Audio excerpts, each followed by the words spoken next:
puasa 6 hari je, tapi ganjarannya seumpama puasa 1 tahun. Sesiapa yang berpuasa Ramadan, kemudian diikuti dengan 6 hari puasa di bulan Syawal pula, samalah seperti dia berpuasa sepanjang tahun. Hadis riwayat Muslim.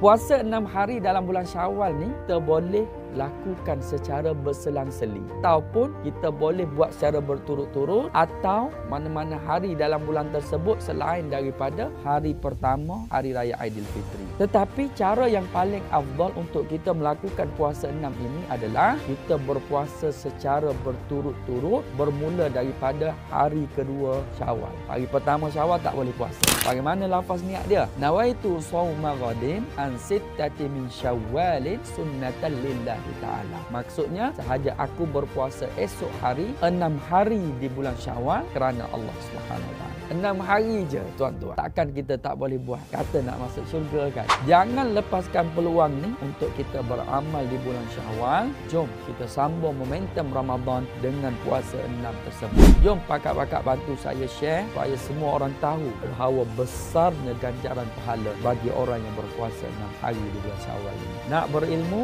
ingat Ustaz Tebal.